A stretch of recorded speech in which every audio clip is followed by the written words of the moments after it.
Un contrat à plus de 16 milliards d'euros, dont 2 milliards pour l'armement. Il y a aussi 12 hélicoptères dans ce contrat et de la technologie.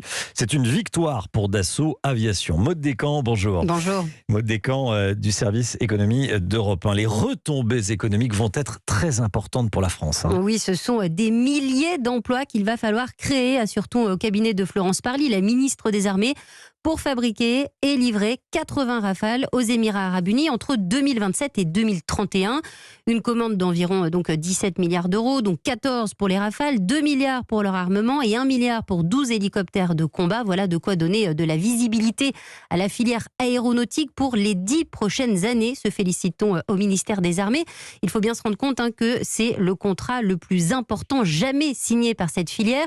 Le Rafale, vous savez, est fabriqué à 90% en France. 400 entreprises avec comme principal acteur Dassault Aviation qui travaillent directement pour la filière. 7000 emplois, des entreprises qui vont donc devoir se mettre en ordre de bataille. Aujourd'hui, c'est un Rafale qui sort des usines françaises chaque mois. Et bien avec cette nouvelle commande, il va falloir augmenter la cadence, explique-t-on dans l'entourage de la ministre, et passer à 2 voire 3 Rafales par mois.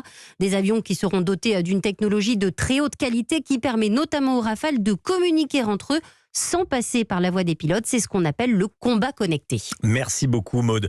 Doubler, voire tripler la cadence de fabrication des Rafales. Le président de la République Emmanuel Macron s'est rendu lui-même à Dubaï pour signer le contrat aux côtés de Dassault. Jacques Serret du service politique d'Europe 1. Bonjour Jacques. Bonjour. Ce contrat devrait faire oublier le fiasco des sous-marins australiens. Oui, c'est en quelque sorte la revanche de la France sur les États-Unis qui avaient raflé le contrat des sous-marins avec l'Australie, car jusqu'à présent les Émirats Arabes Unis privilégient surtout les avions F-35 américains.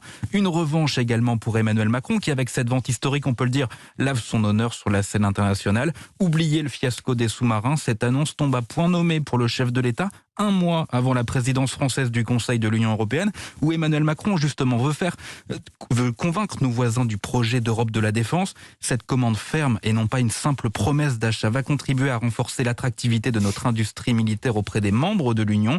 Alors en coulisses, il faut savoir que les Émirats Arabes Unis avaient manifesté leur intérêt pour le Rafale il y a 1 an, mais la France a tout fait pour que ce deal soit rapidement conclu. Florence Parly, la ministre des Armées, s'est d'ailleurs impliquée personnellement dans les négociations selon son entourage, car s'il y avait évidemment la question financière que représente un tel contrat, le symbole politique est tout aussi important pour Emmanuel Macron à 4 mois désormais de la présidentielle. Jacques Serret.